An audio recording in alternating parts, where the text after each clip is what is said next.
everyone, and I'm back with another review. Today I'm reviewing Attempting Normal by Marc Maron.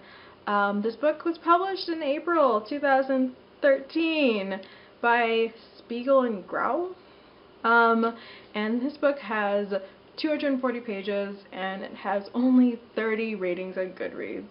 I actually got this book in a giveaway for first reads, and I was really happy to get this because typically when I do like sign up for giveaways, I'm like, yeah, it sounds alright, and whether or not I get it, I don't care. But I was really excited about this because I really like his podcast, WTF, and also I do enjoy his show, which has recently premiered last Friday, I think.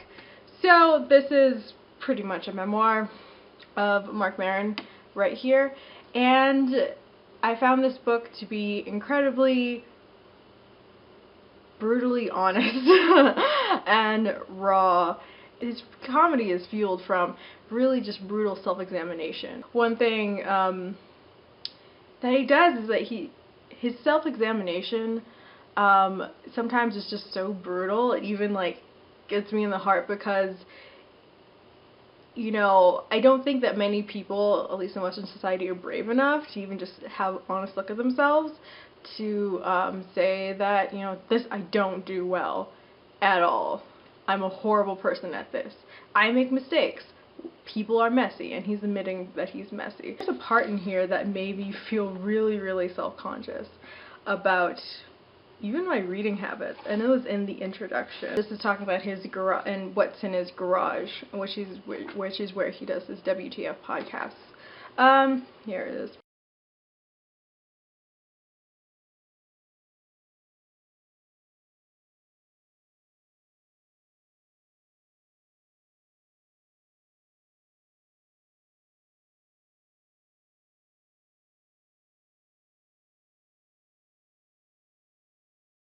There are hundreds of books here. I am surrounded by an empire of unread and partially read books.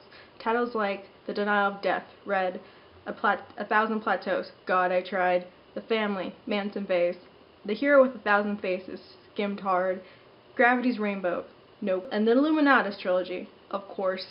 There are several Bibles, the Iliad, the Odyssey, the Anthology of American Poetry. I have Freud, Reich, Barthes, Fromm, Spinoza, Plato, Hunter S., DeLillo, Bangs, Benjamin, graphic novels, Hellblazer comics, beat poetry, cookbooks. I'm not bragging, I'm embarrassed. Most of the books I have are indicators of my insecurity. I really wanted to be an intellectual. I really wanted to understand satire. I thought that was what made people smart. I have tried to read Being and Nothingness no fewer than 20 times in my life. I really thought that every answer had to be in that book. Maybe it is. The truth is, I can't read anything with any distance. Every book is a self-help book to me. Just having them makes me feel better. I underline profusely, but I don't retain much. Reading is like a drug. When I am reading from these books, it feels like I am thinking what is being read, and it gives me a rush. That is enough. I glean what I can. I finish some of the unfinished thoughts lingering around in my head by adding thoughts of geniuses. I build from there. There are bookmarks in most of the denser tomes around page 20 to 40, because that is where I said, I get it. Then I put them back on the shelf. This is where he gets most of his comedy from. This is where he gets most of his, I think, passion from. He's terribly, terribly flawed. And I mean, he is neurotic, he is jealous, he is hypocritical, he is angry, he is paranoid.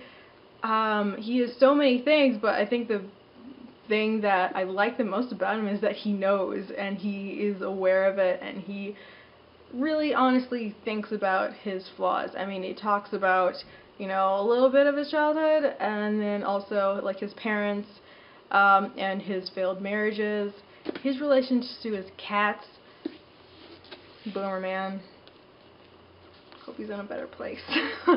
And I just think, I don't know, this book isn't entirely funny the whole way through, but I mean, I think there's something to take away from in the brutal honesty. If any of us are really brave enough to do what pretty much he has done, I mean, most of the time we are kind of conditioned to not really face or admit our flaws unless someone else has pointed them out to us. But here he is, he's just like, ah, I'm fucked up. I'm a fucked up guy.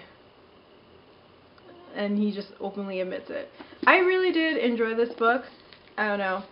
There's one thing that kind of frustrated me about the book, and it had nothing to do really with the pages inside, but I